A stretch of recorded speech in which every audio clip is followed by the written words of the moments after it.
What's going on, all my Poke Peeps? It's your boy Poke Pete, and we back at it with another one. And guys, today we're gonna do something a little bit different. Today we are gonna actually talk about my experiences, right? So, something that I wanted to talk about is just kind of how I got into the hobby, what brought me into the hobby. Talk about my memories about it. Talk about what started it all, how I got into it, and where it's going, and why I continued with it, and all of that good jazz, right? My origin story, the Poke Pete origin story, if you will. So, I got into collecting Pokemon cards. I was probably 7 years old at the time. I would say I was probably 7 years old. The way that I got into collecting the Pokemon cards, though, was actually from my dad. So my dad used to love baseball cards. He still does love baseball cards. It's like one of his favorite things ever. We have closets and closets and closets full of baseball cards, similarly to how I have closets and closets and closets full of Pokemon cards. But that's just kind of how I got into it. So I was like 6 or 7 at the time. My dad took me to the card store that he used to always get all his baseball cards at, right? So this is like my first ever time in a card store. It's 109 Collectibles, the name of the card store. The owner of it was a nicer, older gentleman named Frank. He was super, super kind. He was always talking with my dad, and he loved talking about hobbies. He loved talking about cards. He loved talking about sports. So yeah, we just like kind of went there one day after my dad got off work. I got out of school. My dad said he was going to the card store. I asked if I could go because I just really like spending time with my dad. And I still do like spending time with my dad. It's, not a past tense thing. But I just liked spending time with my dad. And so we went to the card store together. And Frank, brought out Pokemon cards. And he was like, hey, these just came out. They're apparently all the rave with the kids and everything. And he asked me if I wanted a pack. And, as any 6 or 7 year old would say, I hid behind my dad. I grabbed his leg and I was like, I don't know who you are. Don't give me that. And then my dad was like, stop being silly. Come out and take them. Say thank you. So I said thank you to the nice man. And I remember that's what started it all. My dad went to get some baseball cards, and a really nice shop owner gave me a free pack of Pokemon cards. And in that pack, I pulled a Bulbasaur. That was like, I didn't get a holo in my first pack, but I got a Bulbasaur. And I loved the Bulbasaur art. And I think that's kind of like what started me loving Bulbasaur. Like, because as some of you guys know, I've probably talked about it before. Bulbasaur is my favorite Gen 1 starter. I use him in all the playthroughs whenever I'm playing games.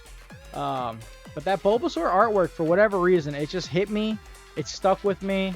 And it's the reason that I got like super, super into Pokemon. Like, it was something to do with my dad. And it was something fun that I could understand and that I could relate to. So I started getting like the video games, and I started watching the TV show.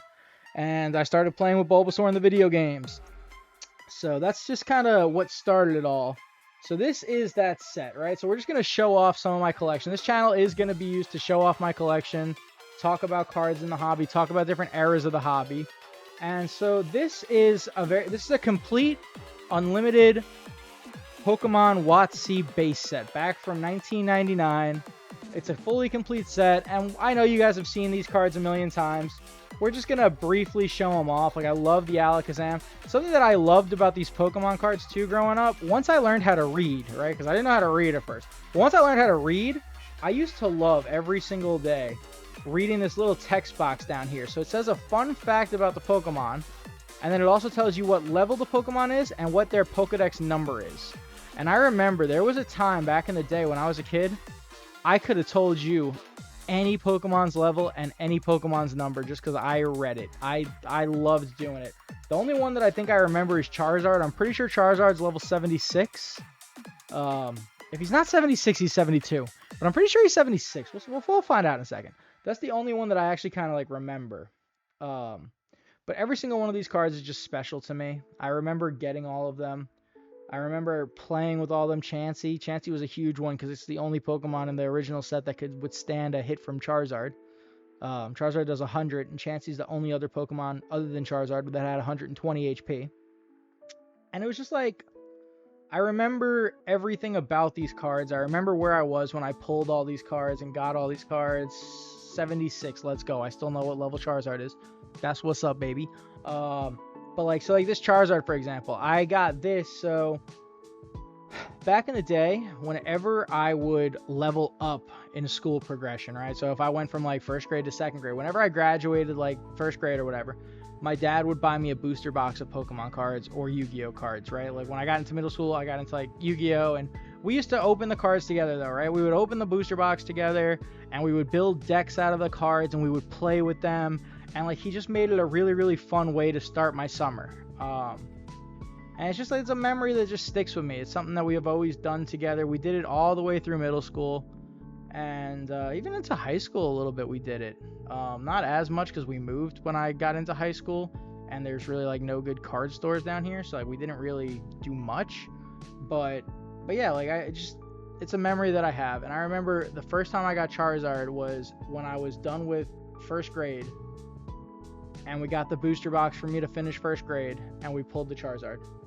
And that was like my first time getting Charizard, and I was like freaking out. I was so happy. Afterwards, I just took the Charizard everywhere. You couldn't like get me to not have the Charizard on my person. I tried to take it in the pool. My dad did not let me, thankfully. He said, no, they can't go in the pool. We used to have a pool in the backyard. And yeah, I got it all the way out to the pool deck, and then my dad was like, no, you can't take cards in the pool, kid. And I was like, I loved that Charizard card. I took it everywhere I went. Clefairy, that's a cool one. This Gyarados is a pretty cool one. So, you know, being kids, when you're kids, you do silly things. And, you know, when you're playing Pokemon, I don't know why, but gambling is just automatically associated with Pokemon. I actually won this off one of my friends, Mike. I don't know if you're out there, Mike, or if you remember this, but I won this off one of my good friends, Mike. We had a Pokemon Link battle where I actually won Gyarados from him. We used to gamble all the time. We used to gamble Pokemon cards, Yu-Gi-Oh cards, Showdown cards. If they were cards, we used them, we gambled with them. Machamp. This is another one I got a pretty fond memory of. So my mom still is super, super, super extra. For anybody who hasn't met Susan, my mother, her name is Susan, and she's the most extra person in the world. And she's one of the nicest people in the world and one of the most caring people in the world. And she will make sure that you're okay, and she will make sure that you're having a good time. So my mom, being the extra person that she is, used to actually set up like little scavenger hunts for me on all of my birthdays. So like whenever I would have my birthday, the first thing that I would wake up to in the morning, there would be like a little present on my desk next to me, and it would have like a little clue, and it would have like an arrow, and the arrows would like lead me to where I needed to go to get the next clue to where the next present would be. And it would be a big hunt, and I would get all of my presents that way. And then I would end up just like downstairs at the breakfast table, and she would have like pancakes and whatever else I wanted to eat or whatever, just whenever we did it, right? Like it's a fun memory I had. And she did that like all the way up until middle school. I think she was doing that for me. And this Machamp was one of those cards that I actually got on one of those birthdays. I was super big into Pokemon, and she bought me 3 different theme decks, and the Machamp was one of the theme decks that we got. Just like kind of a fun memory I have. Magneton's another cool one. Magneton, actually, I got this. There was actually 2 holos in one pack.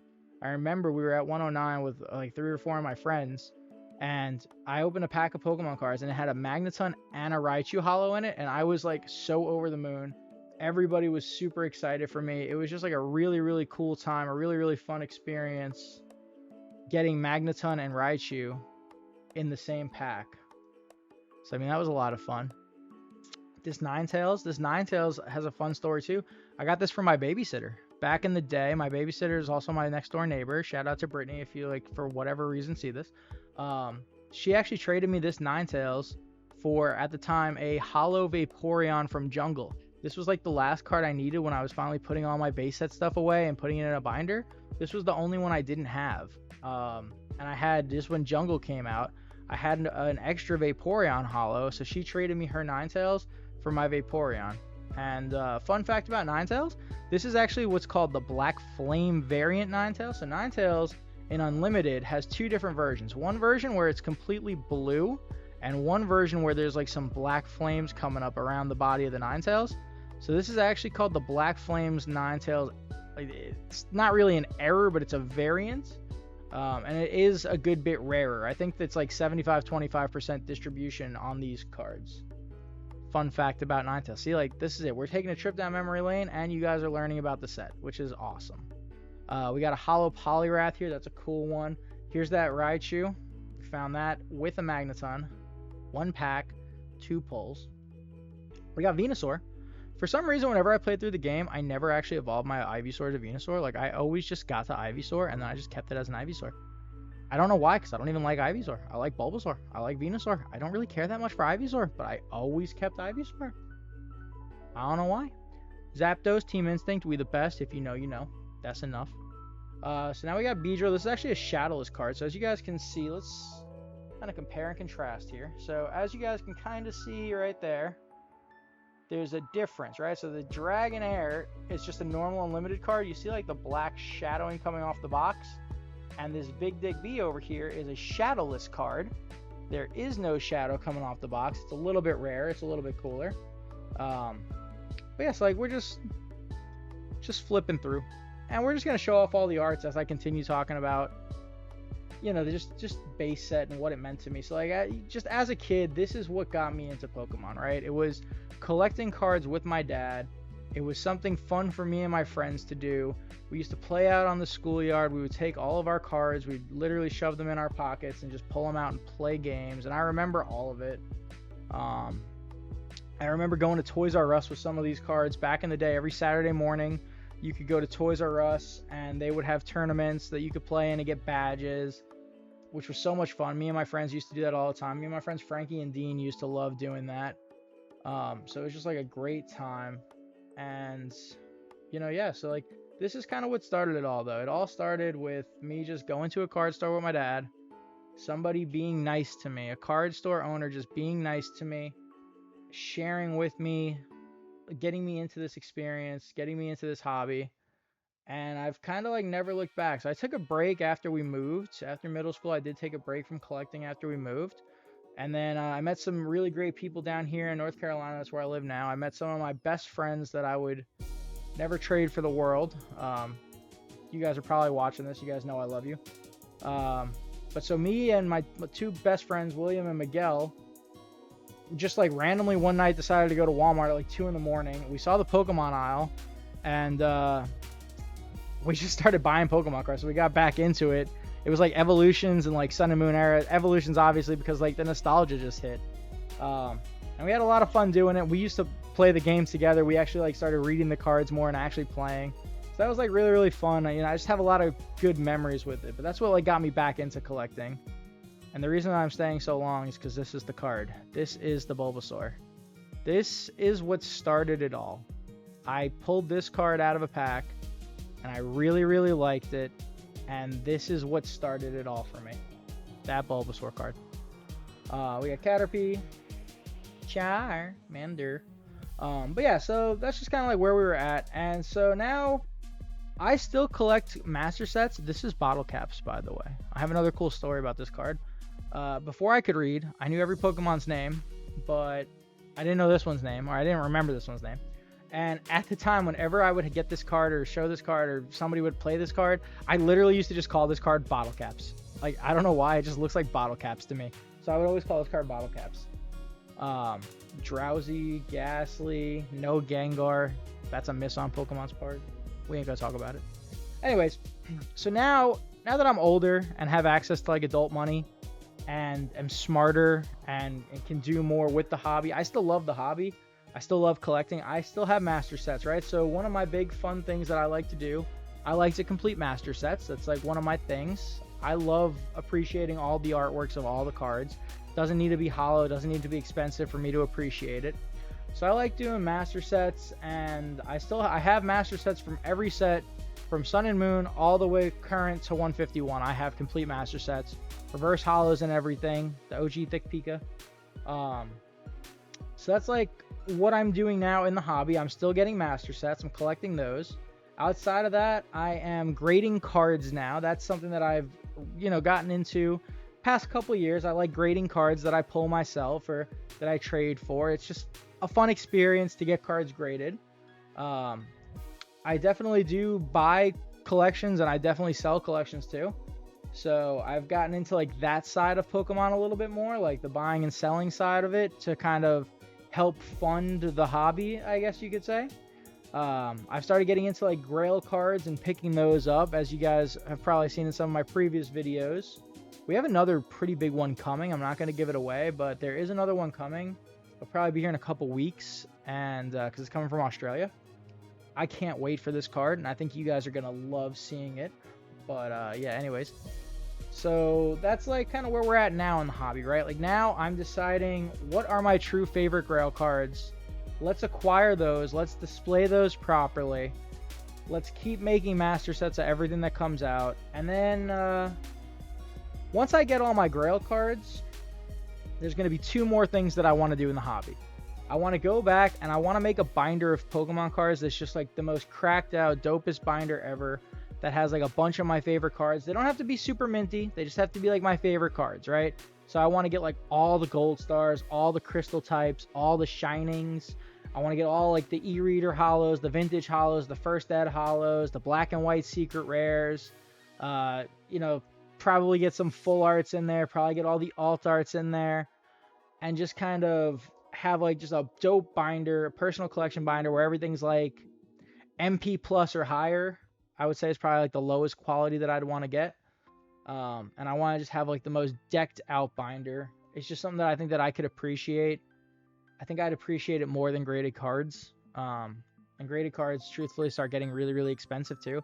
So like my suggestion, anybody that is going to get into graded cards, only get into graded cards that either A, if you're looking at it as an investment opportunity, then, you know, that's on you. Financial advice is not going to be given to, you know, super often, or at least I'm going to tell you I'm not a financial advisor.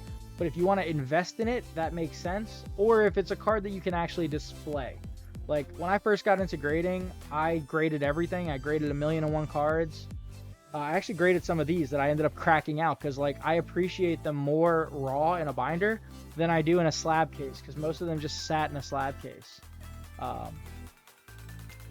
Another fun thing while we're on our last card, the original energies were actually numbered in the set.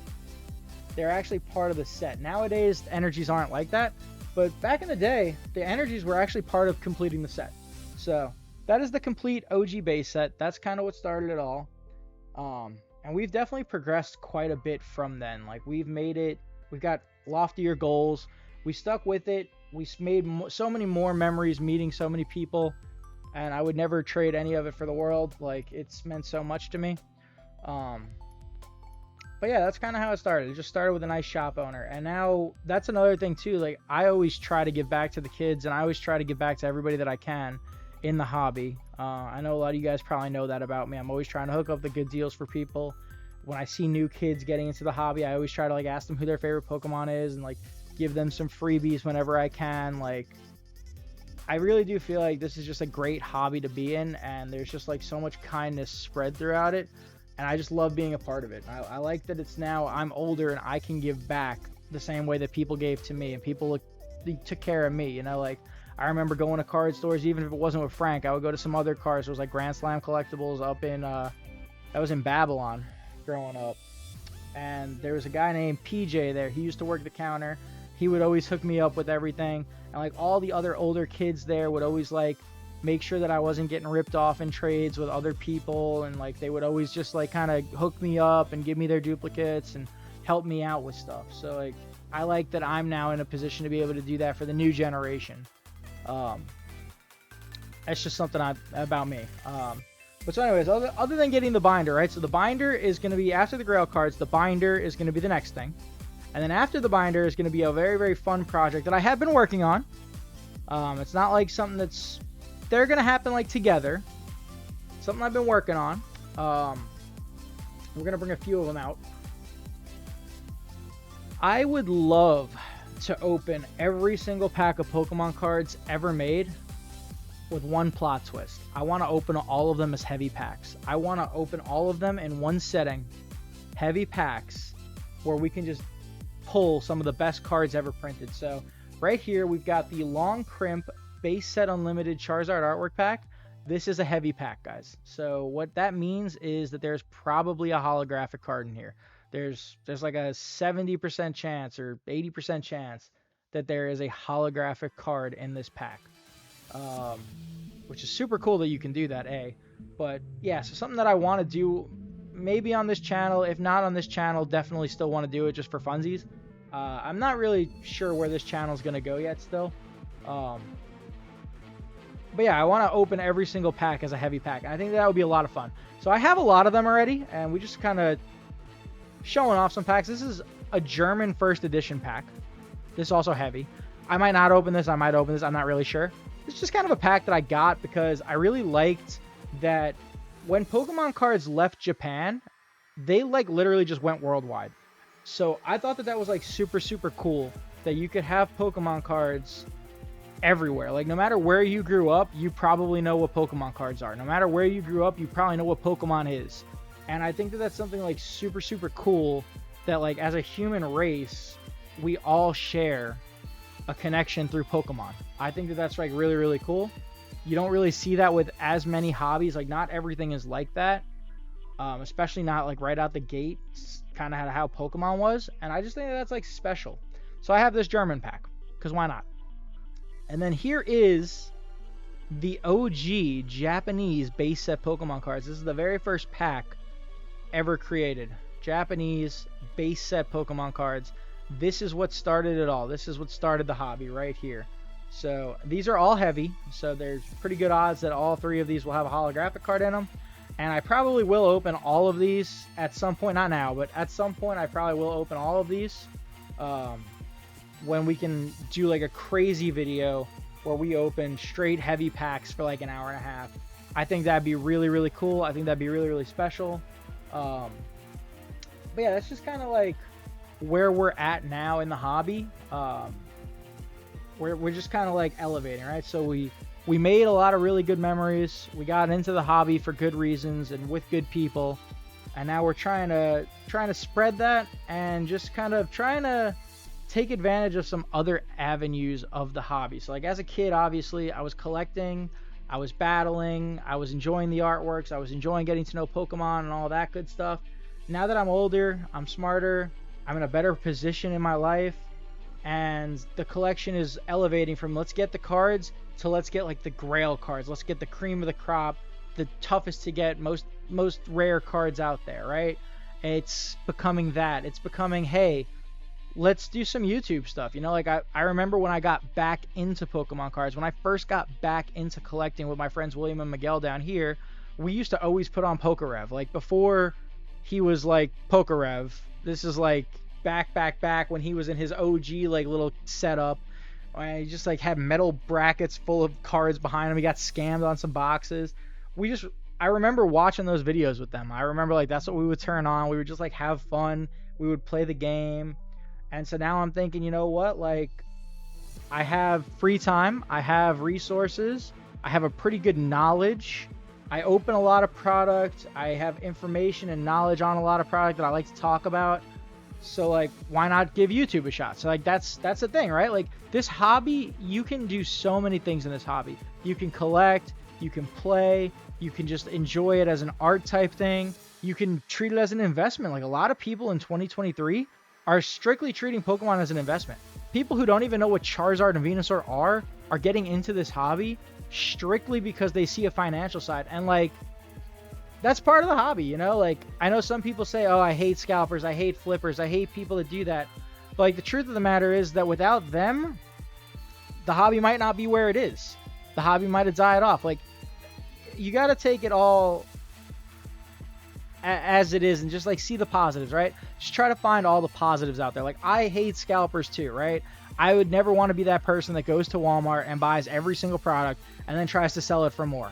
I think we all can agree we hate scalpers. Scalpers are bad.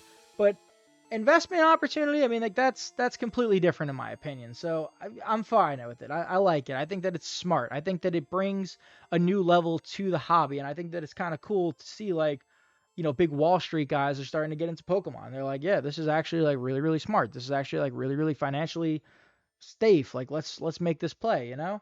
So I'm starting to get into that a little bit, right? Like I'm buying collections and I'm reselling the collections. So that way I can get like good deals out there to people. And that way I can kind of fund the hobby for myself. Like I'm using the hobby to fund the hobby. I'm opening a lot more packs now. I'm opening for master sets, which is a lot of fun. But yeah, there's just like so many different avenues that you can go down in this hobby, and there's so many different like spaces for different types of people. You don't even need to necessarily love Pokemon to be in this hobby, and I think that that's in and of itself is super, super cool too.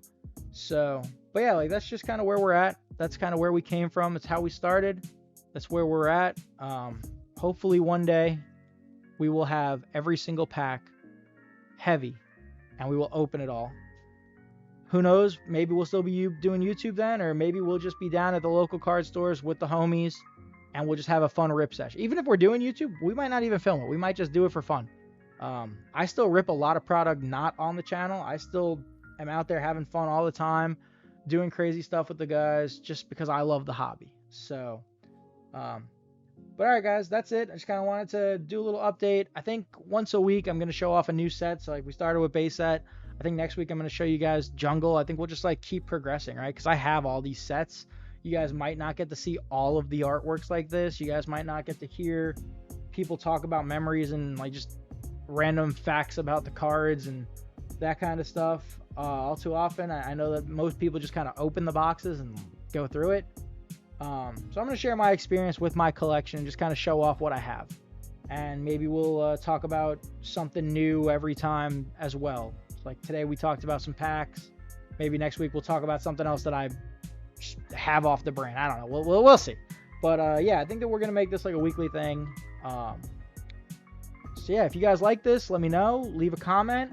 Let me know in the comment section, actually, everybody's first Pokemon memory, favorite Pokemon memory, and a memory that you want to make. What's coming next for you in this hobby? Like, let me know those 3 things in the comments, because I just want to like share in that experience and make new friends and share with everybody. But all right, guys, I appreciate all your time, and we will check you guys out in the next one.